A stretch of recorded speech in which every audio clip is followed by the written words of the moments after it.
प्यारे दोस्तों, बहुत-बहुत स्वागत है आपका अपने चैनल यूजीसी नेट साहित्य दर्पण में।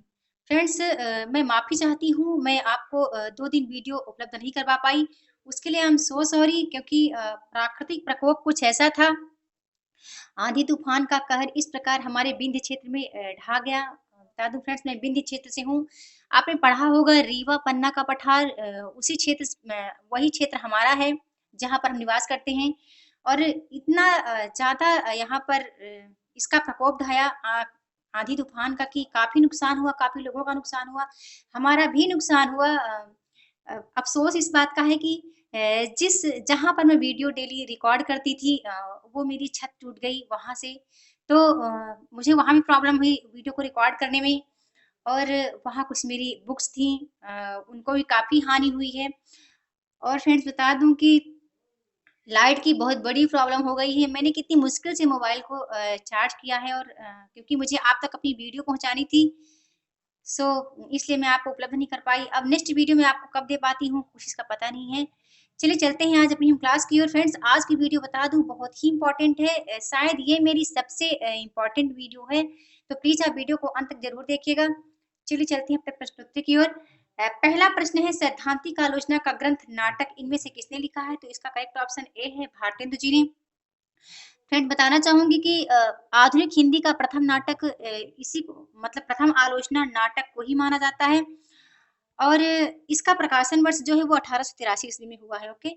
अगला प्रश्न है देव और बिहारी नामक पुस्तक के लेखक कौन है? तो इसका करेक्ट ऑप्शन बी है कृष्ण बिहारी मिश्र हैं और इन्होंने देव और बिहारी जो आलोचना है तो इन्होंने देव को बड़ा माना है। ओके। इन्होंने किसको माना है बड़ा? देव और बिहारी की आलोचना में देव को बड़ा माना है। अगला प्रश्न है बिहारी और देव नामक आलोचनात्मक कृति किस वर्ग में आती है? तो इसका करेक्ट ऑप्शन सी सही है। ओ सॉरी तुलनात्मक वर्ग में आती है। फिर अगला प्रश्न है बिहारी और देव नामक रचना के लेखक कौन है? तो इसका करेक्ट ऑप्शन फ्रेंड्स ए सही है, लाला भगवान दीन। लेकिन इन्होंने लाला भगवान दीन ने बिहारी को बड़ा माना है। ठीक है। आगे चलते हैं अगला प्रश्न है। अब आप याद रखिएगा वहां हमने देखा कि इस प्रश्न में किसने कृष्ण बिहारी मिश्र ने देव को बड़ा माना है, लेकिन यहाँ पर लाला भगवान दीन ने किसे बड़ा माना है? बिहारी को बड़ा माना है। ओके। फिर अगले प्रश्न को देखते हैं। अगला प्रश्न दिया गया समालोचना दर्श के रचनाकार कौन है? तो इसके रचनाकार फ्रेंड्स बता दूं बी नंबर सही है, बाबू जगन्नाथ दास रत्नाकर हैं। फिर अगला प्रश्न आता है कल्पना का आनंद किसके द्वारा ऐसे ऑन इमेजिनेशन का किया हुआ हिंदी अनुवाद है? तो फ्रेंड्स इसका करेक्ट ऑप्शन डी सही है, लाला भगवान दीन। फिर अगला प्रश्न आता है साहित्य लोचन कृति के रचयिता का नाम बताना है हमें। तो इसका जो करेक्ट ऑप्शन फ्रेंड्स बता दूं सी नंबर सही है, डॉक्टर श्याम सुंदर दास हैं और साहित्य लोचन का प्रकाशन वर्ष जो है वो 1922 ईस्वी में हुआ है। ओके। 1922 ईस्वी में हुआ है। उम्मीद करती हूँ आप नोट भी करते जाएंगे। चलते हैं अगले प्रश्न की ओर। अगला प्रश्न दिया गया है कि तुलनात्मक आलोचना का दोष क्या है? तो इसका जो करेक्ट ऑप्शन है फ्रेंड्स डी नंबर सही है। तुलनात्मक आलोचना के दोष की श्रेणी में सभी आता है। वह पूर्वाग्रह से ग्रस्त होती है, वह तटस्थ एवं निरपेक्ष होती है, लेखक अपने मत को थोपने का प्रयास करता है। चलते हैं अगले प्रश्न की ओर। अगला प्रश्न है शुक्ल जी किस प्रकार के आलोचक हैं? तो इसका करेक्ट ऑप्शन ए सही है, रसवादी आलोचक शुक्ल जी माने गए हैं। अगला प्रश्न आता है शुक्ल जी के सैद्धांतिक समीक्षा संबंधी आलोचनात्मक निबंध किस पुस्तक में संकलित है? तो इसका करेक्ट ऑप्शन बता दो फ्रेंड्स चिंतामणि में संकलित है। ए नंबर ऑप्शन सही है। और बताना चाहूंगी कि इनकी जो प्रथम सैद्धांतिक समीक्षा है यानी आलोचना मानी गई है तो वो है काव्य में रहस्यवाद जो कि 1922 में प्रकाशित हुई है और बहुत ही इंपॉर्टेंट है, कई बार एग्जाम में फ्रेंड्स पूछी भी जा चुकी है।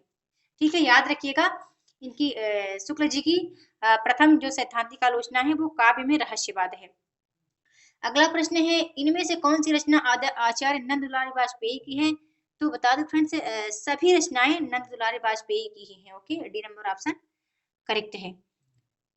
चलते हैं अगले प्रश्न की ओर। अगला प्रश्न हमारा दिया गया है कि नाथ संप्रदाय हिंदी साहित्य का आदिकाल किस आलोचक की रचनाएं हैं? तो इसका करेक्ट ऑप्शन है आचार्य हजारी प्रसाद द्विवेदी ही इंपॉर्टेंट है और जो हिंदी साहित्य का आदिकाल है इसका प्रकाशन वर्ष 1952 ईस्वी माना गया है। ओके।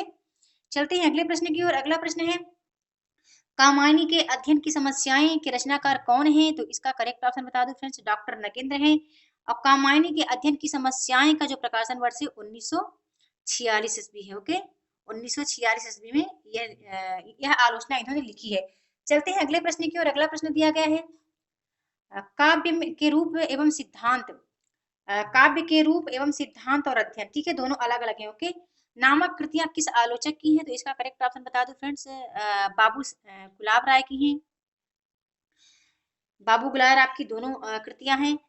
काव्य के रूप का प्रकाशन वर्ष 1947 है और सिद्धांत और अध्ययन का प्रकाशन वर्ष 1946 ईस्वी है। ओके, चलते हैं अगले प्रश्न की ओर। अगला प्रश्न है डॉक्टर रामविलास शर्मा किस वर्ग के आलोचक हैं? तो इससे आप अवगत ही होंगे, डॉक्टर रामविलास शर्मा प्रगतिवादी आलोचना की श्रेणी में आते हैं। अगला प्रश्न है प्रगतिवादी साहित्य की समस्याएं के रचनाकार का हमें नाम बताना है। तो प्रगतिवादी साहित्य की समस्याओं की के रचनाकार हैं डॉक्टर रामविलास शर्मा, यानी डी नंबर ऑप्शन सही है। अगला प्रश्न है इनमें से डॉक्टर नगेंद्र की कौन सी पुस्तक साहित्य अकादमी से पुरस्कृत हुई है? तो इसका करेक्ट ऑप्शन बता दो फ्रेंड्स, बी नंबर ऑप्शन सही है, रस सिद्धांत है, जिसको साहित्य अकादमी से नवाजा गया है। अगला प्रश्न आता है नए साहित्य का सौंदर्य शास्त्र कृति के लेखक कौन है? तो इसका करेक्ट ऑप्शन बताना चाहूंगी फ्रेंड्स, गजानन माधव मुक्तिबोध हैं। और इसका जो प्रकाशन वर्ष है नए साहित्य का सौंदर्य शास्त्र का, तो 1971 में प्रकाशित हुई। ओके, 1971 में प्रकाशित हुई है। ये गजानन माधव मुक्तिबोध की रचना है। ओके, अगला प्रश्न है नवलेखन तथा भाषा और संवेदना। याद रखिएगा, नवलेखन अलग है, भाषा और संवेदना अलग है। ओके, नामक कृति के लेखक कौन है? तो नवलेखन और भाषा और संवेदना के लेखक हैं, ए नंबर ऑप्शन सही है, डॉक्टर राम स्वरूप चतुर्वेदी हैं। नवलेखन का फ्रेंड्स जो प्रकाशन वर्ष है वो 1960 में हुआ है, और जबकि संवेदना का, भाषा और संवेदना का प्रकाशन वर्ष 1964 में हुआ है। ठीक है, याद रखिएगा, दोनों अलग अलग आलोचनाएं हैं। अगला प्रश्न है काव्य में अभिव्यंजनावाद नामक आलोचनात्मक कृति के लेखक कौन है? तो इसका जो करेक्ट ऑप्शन है ए नंबर सही है, लक्ष्मी नारायण सुधांशु है। फिर अगला प्रश्न है निराला की साहित्य साधना किसकी कृति है? तो इसका जो करेक्ट ऑप्शन है फ्रेंड्स बता दूं, डॉक्टर रामविलास शर्मा की है निराला की साहित्य साधना। और इसको 3 भागों में डिवाइड किया गया है, 3 खंड हैं इसके निराला की साहित्य साधना के, जो कि 1969 में, 1972 में और 1976 में प्रकाशित हुए हैं। ठीक है, निराला की साहित्य साधना के याद रखिएगा 3 खंड माने गए हैं। चलते हैं अगले प्रश्न की ओर। अगला प्रश्न है इनमें से कौन सी कृति डॉक्टर शिवदान सिंह चौहान की है? तो बता दूं फ्रेंड्स, इसका जो करेक्ट ऑप्शन है वो डी नंबर सही है। तीनों जो कृतियां हैं, आलोचनात्मक कृतियां डॉक्टर शिवदान सिंह चौहान की हैं। आलोचना के मान की बात करूं तो यह 1958 में प्रकाशित हुई है। साहित्य की परख की बात करूं तो 1946 में प्रकाशित हुई है, और प्रगतिवाद की बात करूं तो 1964 में प्रकाशित हुई है। ओके, चलते हैं अगले प्रश्न की ओर। अगला प्रश्न है दूसरी परंपरा की खोज के लेखक कौन है? तो इसका करेक्ट ऑप्शन है डॉक्टर नामवर सिंह है। और दूसरी परंपरा की खोज का जो प्रकाशन वर्ष है फ्रेंड्स 1982 में प्रकाशित हुई है। ठीक है, 1982 ईस्वी में, याद रखिएगा, यह प्रकाशित हुई है। अगला प्रश्न चलते हैं, देखते हैं। अगला प्रश्न हमें दिया गया है कि निम्नलिखित कथनों का हमें असत्य बताना है। निम्नलिखित कथन है जिनका असत्य बताना है, तो इसका जो करेक्ट ऑप्शन है डी नंबर जो है वो असत्य है। आचार्य रामचंद्र शुक्ल की आलोचनात्मक पद्धति पूर्वाग्रह से ग्रस्त है, ये गलत है। ओके, चलते हैं अगले प्रश्न की ओर। अगला प्रश्न हमें दिया गया है कि निम्नलिखित सूचियों को सुमेलित करना है। तो उम्मीद करती हूँ आप इनसे बहुत अवगत होंगे। शिवदान सिंह चौहान का है साहित्य लोचन दिया गया है। ओके, साहित्य अनुशीलन है। प्रकाश चंद्र गुप्त का हिंदी साहित्य की जनवादी परंपरा। इला चंद्र जोशी का साहित्य संतरण, और अजय का त्रिशंकु। ओके, तो चलते हैं देख लेते हैं कि ए का बी नंबर कहाँ पे मैच कर रहा है। तो हम देखते हैं कि ए का जो बी नंबर है फ्रेंड्स, सिर्फ बी नंबर ऑप्शन पे मैच करता है, ए का यहाँ पे बी नंबर। ओके, तो ये हमारा सही आंसर है। आगे चलते हैं, रस मीमांसा के रचनाकार का हमें नाम बताना है। तो फ्रेंड्स बता दूं, मैं आपको एक बात से अवगत कराऊंगी कि रस मीमांसा जो है आचार्य शुक्ल ने इसको लिखा है।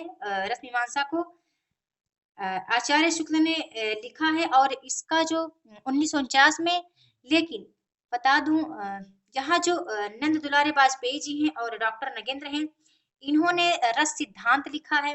गणपत चंद्र गुप्त ने रस सिद्धांत से संबंधित कोई ऐसी आलोचना लिखी नहीं है, और ना ही हजारी प्रसाद द्विवेदी जी ने। तो इसके लिए मैं रस मीमांसा के लिए आपको यही बताऊंगी कि आप आचार्य रामचंद्र शुक्ल जी को ही माने। इनमें से आप किसी को ना चूज करें तो ज्यादा सही रहेगा। ओके, चलते हैं अगले प्रश्न की ओर। अगला प्रश्न है हिंदी साहित्य की भूमिका के लेखक कौन है? देखिए, ये प्रश्न मैं आपको इसलिए बताई हूँ, ये रस मीमांसा, क्योंकि कभी-कभी क्या होता है कि बहुत मिस प्रिंट होता है, कभी-कभी ऑप्शन तो अक्सर गलत होते हैं। फ्रेंड्स बता दूँ, मेरे पास एक अरिहंत की पुस्तक है जिसमें उसकी आलोचना मैं कर नहीं रही हूँ, बहुत ही बेस्ट पुस्तक है, लेकिन यदि ऑब्जेक्टिव टाइप का क्वेश्चन हम करें तो इतने ऑप्शन जो हैं, ऑप्शन के आंसर इतने ज़्यादा गलत दिए गए हैं, कि यदि हमने थ्योरी ना पढ़ी होती तो शायद उन गलत आंसरों को मैं चूज़ करके बैठ जाती। इसलिए थ्योरी करना आपके लिए इम्पोर्टेंट है। ओके, चलते हैं अगले प्रश्न की ओर। अगला प्रश्न है, हिंदी साहित्य की भूमिका के लेखक कौन है? तो इस प्रश्न से आप अवगत हैं, इसका राइट आंसर डी है। हिंदी साहित्य की भूमिका के लेखक friends, oh sorry friends, sorry sorry, Hindi साहित्य की भूमिका के लेखक हजारी प्रसाद द्विवेदी हैं, जो कि 1940 में यह प्रकाशित हुई है। ओके, चलते हैं अगले प्रश्न की ओर। अगला प्रश्न है, इनमें से छायावाद का प्रबल समर्थक कौन सा आलोचक है? तो इसका जो करेक्ट ऑप्शन है ए नंबर सही है, नंद दुलारी वाजपेयी जी हैं। अगला प्रश्न है, इनमें से असत्य कथन कौन सा है? हमें असत्य कथन को चूज करना है। तो इसका जो करेक्ट ऑप्शन है फ्रेंड्स, सी नंबर ऑप्शन, ये असत्य है कि नई समीक्षा अज्ञेय की कृति है, ये बिल्कुल गलत है। ओके, चलते हैं अगले प्रश्न की ओर। अगला प्रश्न है, इनमें से डॉक्टर रामविलास शर्मा की कौन सी कृति है? तो इसका जो करेक्ट ऑप्शन है बताना चाहूंगी फ्रेंड्स, डॉक्टर रामविलास शर्मा की सभी कृतियां दी हुई हैं, उपयुक्त डी सही है। भाषा और समाज है, जिसका प्रकाशन वर्ष 1961 में है। मार्क्सवाद और प्राचीन साहित्य का मूल्यांकन, आस्था और सौंदर्य। ओके, चलते हैं अगले प्रश्न की ओर। अगला प्रश्न है, इतिहास और आलोचना ग्रंथ के लेखक का हमें नाम बताना है।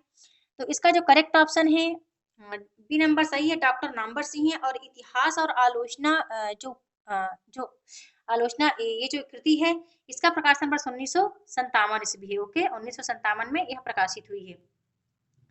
फिर अगला प्रश्न है, देव और उनकी कविता की रचनाकार कौन है? तो इसका करेक्ट ऑप्शन बता दो फ्रेंड्स, डॉक्टर नगेंद्र हैं। देव और कविता की रचना की लेखक डॉक्टर नगेंद्र माने गए हैं। अगला प्रश्न है, छायावाद नामक पुस्तक इनमें से किसने लिखा है? इसका करेक्ट ऑप्शन है डॉक्टर नामवर सिंह ने। और छायावाद का जो प्रकाशन वर्ष है बता दूं फ्रेंड्स, 1955 इसका प्रकाशन वर्ष है। ठीक है, याद रखिएगा, 1955 में यह प्रकाशित हुई है। छायावाद आलोचना डॉक्टर नामवर सिंह की है। चलते हैं अगले प्रश्न की ओर। अगला प्रश्न दिया गया है, महावीर प्रसाद द्विवेदी और हिंदी नवजागरण के लेखक कौन है? बहुत ही इंपॉर्टेंट क्वेश्चन है, कई बार एग्जाम में ये रिपीट हुई है।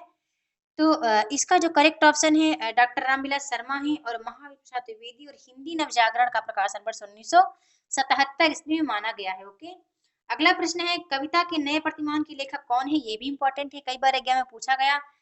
डॉक्टर नामवर सिंह है, इसका प्रकाशन वर्ष 1968 में हुआ है। ओके, 1968 में प्रकाशित हुआ है कविता के नए प्रतिमान। अगला प्रश्न है, निम्न में से असत्य कथन हमें छांटना है। तो इसका जो करेक्ट ऑप्शन है फ्रेंड्स, बी नंबर सही है, साहित्य सर्जना डॉक्टर नगेंद्र की कृति है, यह असत्य है। ठीक है, आगे चलते हैं। अगला प्रश्न है, शुद्ध कविता की खोज के रचनाकार का हमें नाम बताना है। इसका करेक्ट ऑप्शन बता दूं, दिनकर जी हैं। दिनकर जी की रचना है शुद्ध कविता की खोज, ये आलोचना विधा की रचना है। अगला प्रश्न है, कामायनी एक पुनर्विचार, यह भी इंपॉर्टेंट है, कई बार एग्जाम में पूछी जा चुकी है। तो इसका करेक्ट ऑप्शन सी सही है, यह मुक्तिबोध की रचना है। और कामायनी एक पुनर्विचार का प्रकाशन वर्ष 1961 में हुआ है। ठीक है, याद रखिएगा, 1961 में यह प्रकाशित हुई है। अगला प्रश्न है, इनमें से असंगत को अलग करना है। तो इसका करेक्ट ऑप्शन बता दूं कौन सा है, सी नंबर ऑप्शन सही है, भाषा और संवेदना। यह इंद्रनाथ मदान का दिया गया है, यह बात गलत है। ओके, आगे चलते हैं। चेतना के बिंब के लेखक कौन है बताना है हमें। चेतना के बिंब 1967 में प्रकाशित हुई है, यह डॉक्टर नगेंद्र की है। और यह रेखा चित्र विधा की रचना है। ठीक है, जैसा कि मैंने कहा है कि अब तक की मेरी सबसे इंपॉर्टेंट वीडियो मुझे यही लगती है। यहाँ पर मैंने उन्हीं प्रश्नों को लिया है फ्रेंड्स, जो एग्जाम की दृष्टि से वाकई इंपॉर्टेंट है। फिर है, लाल तारा लेखक का हमें नाम बताना है। लाल तारा के लेखक कौन है? इसका करेक्ट ऑप्शन है राम वृक्ष बेनीपुरी है। लाल तारा का प्रकाशन वर्ष बता दूं, 1938 ईस्वी में हुआ है। 1938 में लाल तारा का प्रकाशन हुआ है। ओके, चलते हैं अगले प्रश्न की ओर। अगला प्रश्न है, बादशाह दर्पण किसने लिखी? तो इसका जो करेक्ट ऑप्शन है बी नंबर सही है, भारतेंदु हरिश्चंद्र ने लिखी है बादशाह दर्पण। अगला प्रश्न है, हिंदी का पहला आत्मकथा लेखक कौन है? तो फ्रेंड्स बताना चाहूंगी, हिंदी का जो पहला आत्मकथा लेखक है वो बनारसी दास जैन है। और अर्धकथा इनकी पहली आत्मकथा है, जो कि ब्रज भाषा में लिखी गई है 1641 ईस्वी में। ओके, आगे चलते हैं, अगला प्रश्न है क्षण बोले कण मुस्कुराए की रचनाकार इनमें से कौन है? बहुत इंपॉर्टेंट रचना है ये भी। तो क्षण बोले कण मुस्कुराए रिपोर्ताज विधा की रचना है, कन्हैयालाल मिश्र प्रभाकर की है। अगला प्रश्न है जंगल के जीव के रचनाकार का हमें नाम बताना है। तो इसका जो करेक्ट ऑप्शन है सी नंबर सही है, श्री राम शर्मा है जंगल के जीव के रचनाकार। अब आपको बताना है फ्रेंड्स कि जंगल के जीव किस विधा की रचना है। अगला प्रश्न है तूफानों के बीच किस विधा की रचना है। तो इसका जो करेक्ट ऑप्शन बता दूं ये संस्मरण विधा की रचना है फ्रेंड्स। ओ सॉरी, रिपोर्टाज विधा की है और ये रांगे राघव की रचना है। बहुत इंपॉर्टेंट ये भी है, कई बार एग्जाम में ये भी रिपीट हुई है तूफानों के बीच।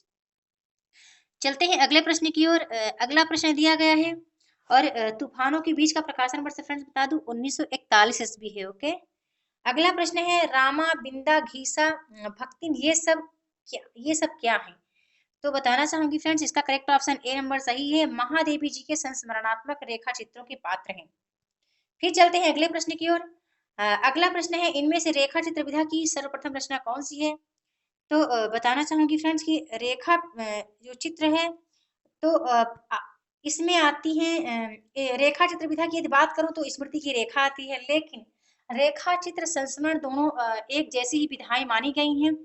तो मैं यहाँ पर सी नंबर ऑप्शन आपको यदि स्मृति की रेखाएं यहाँ पर ना होती तो हम मान लेते सॉरी ये बताना चाहूंगी यदि यहाँ पद्म पराग ये रचना ना होती तो हम स्मृति की रेखाओं को ही मानते, लेकिन यहाँ पर ये पद्म पराग है जो कि पद्म सिंह जी शर्मा की है। तो इसलिए यहाँ पर हम इसी रचना को चूज करेंगे कि रेखा चित्र विधा की जो सर्वप्रथम रचना मानी गई है वो सी नंबर ऑप्शन सही है। ओके।